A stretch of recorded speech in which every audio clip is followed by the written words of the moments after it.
January 24th of Bible in 365, reading from Job chapter 19, Job's sixth speech, a response to Bildad. Then Job spoke again. How long will you torture me? How long will you try to crush me with your words? You have already insulted me 10 times. You should be ashamed of treating me so badly. Even if I have sinned, that is my concern, not yours. You think you're better than I am, using my humiliation as evidence of my sin.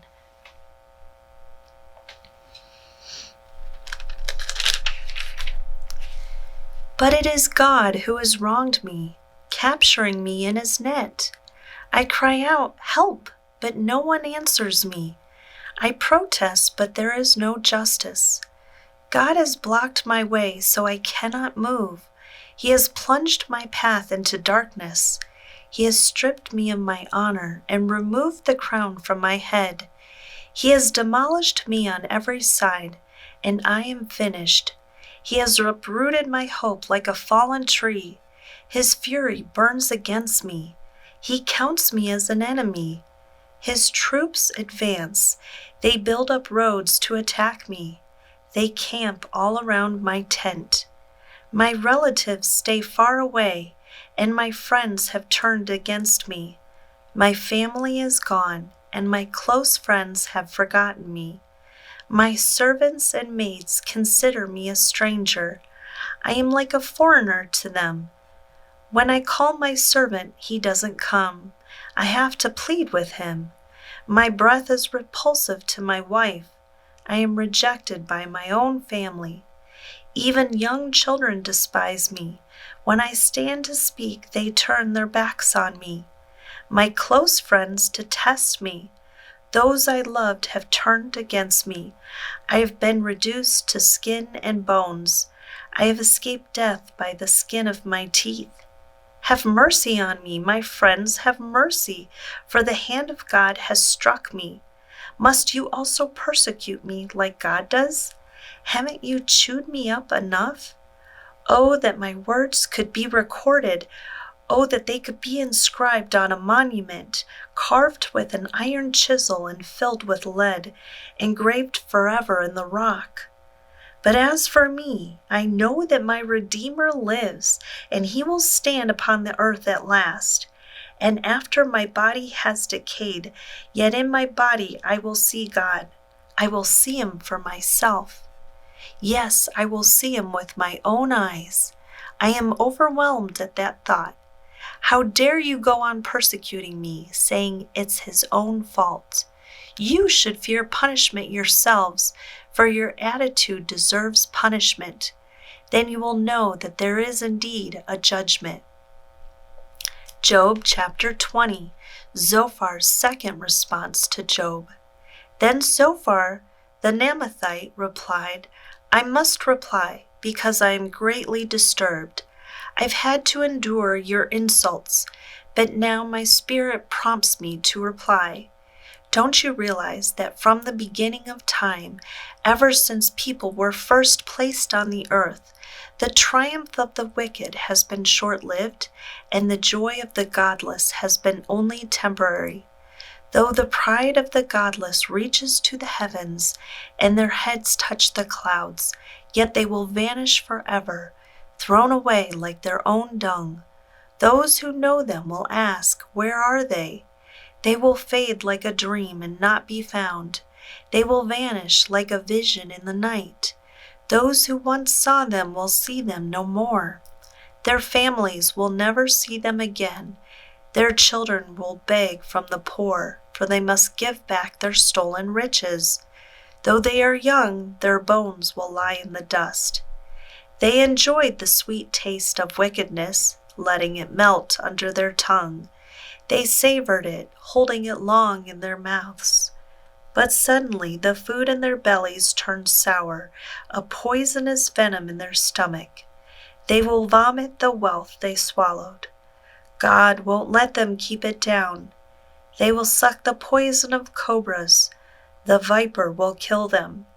They will never again enjoy streams of olive oil or rivers of milk and honey. They will give back everything they worked for. Their wealth will bring them no joy.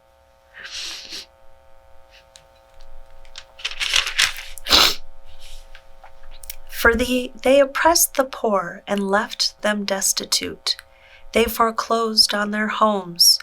They were always greedy and never satisfied. Nothing remains of all the things they dreamed about.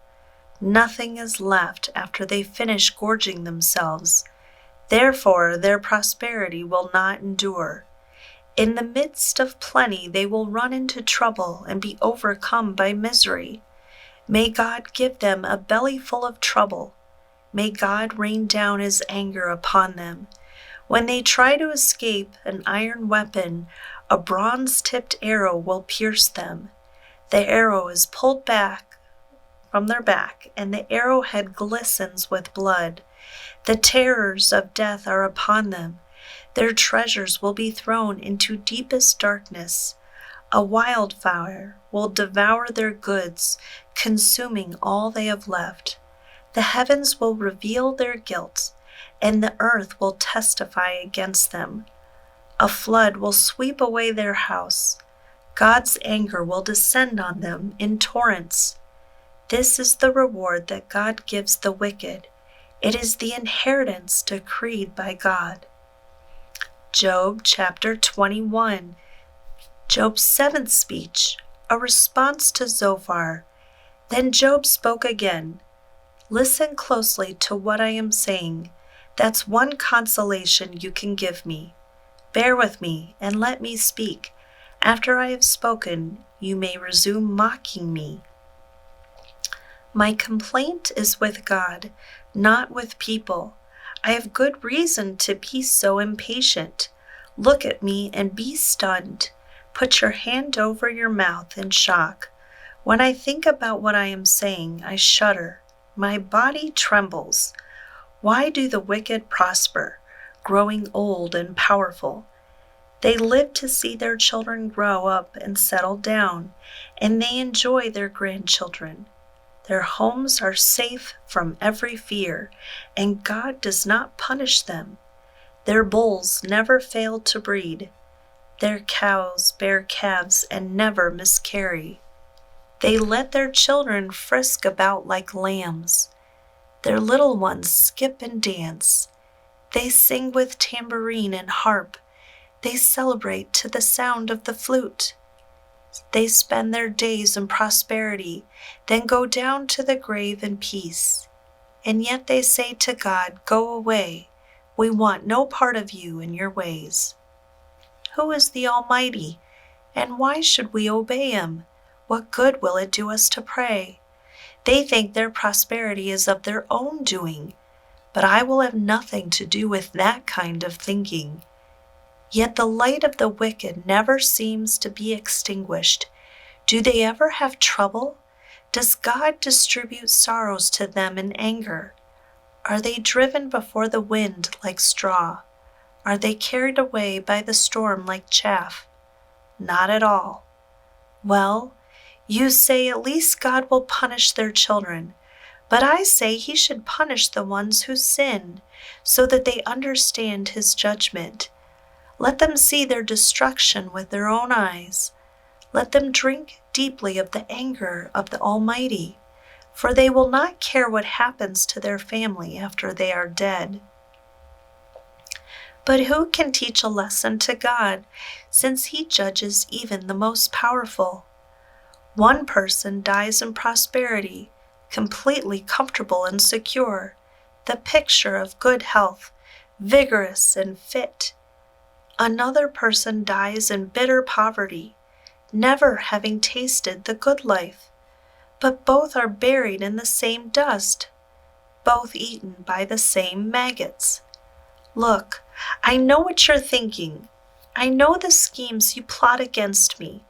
You will tell me of rich and wicked people whose houses have vanished because of their sins. But ask those who have been around, and they will tell you the truth. Evil people are spared in times of calamity and are allowed to escape disaster. No one criticizes them openly or pays them back for what they have done.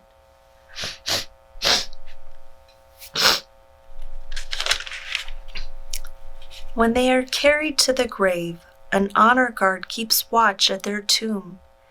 A great funeral procession goes to the cemetery. Many pay their respects as the body is laid to rest, and the earth gives sweet repose. How can your empty cliches comfort me? All your explanations are lies. And this concludes the reading of January 24th for Bible in 365.